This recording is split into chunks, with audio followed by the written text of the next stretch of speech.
প্রিয় শিক্ষার্থী, আজকে আমরা শিখব ট্রান্সফরমেশনস অফ সেন্টেন্সেস নাম্বারে assertive to interrogative. Note 2, assertive সেন্টেন্সটি নেগেটিভ হলে ইন্টারোগেটিভ করার সময় উক্ত সেন্টেন্সে বিদ্যমান হেল্পিং ভার্বটি ইন্টারোগেটিভ সেন্টেন্সের শুরুতে বসাতে হয় এবং নট উঠে যাবে। অর্থাৎ অ্যাসার্টিভ সেন্টেন্সটি যদি নেগেটিভ হয়, ইন্টারোগেটিভ করার সময় আমরা শুধু ইন্টারোগেটিভ করব।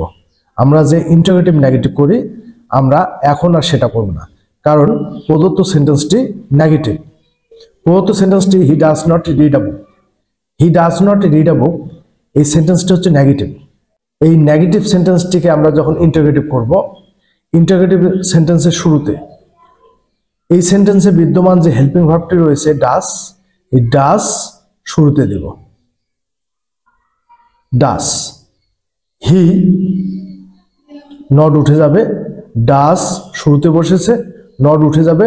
ডাজ হি রিড আ বুক, যেহেতু ইন্টারোগেটিভ সেন্টেন্স তাই আমরা শেষে প্রশ্নবোধক চিহ্ন দিয়েছি। দ্বিতীয় example, they do not dance in the party. এই সেন্টেন্সে আমাদেরকে দেখতে হবে এই সেন্টেন্সটি অ্যাসার্টিভ সেন্টেন্স এবং এই সেন্টেন্সটি নেগেটিভ, কারণ নট রয়েছে। সো অ্যাসার্টিভ সেন্টেন্সটি যদি নেগেটিভ হয় ইন্টারোগেটিভ করার সময়, আমরা কি করব? হেল্পিং ভার্ব, এই সেন্টেন্সে বিদ্যমান যে হেল্পিং ভার্ব ডু রয়েছে, এই ডু হেল্পিং ভার্বটিকে আমরা শুরুতে বসাবো। ডু, দে নট আর বসাবো না, নট উঠে যাবে।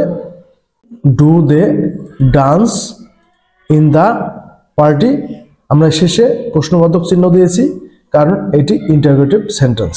ভিডিওটি দেখার জন্য সুমন স্যারের পক্ষ থেকে সবাইকে ধন্যবাদ।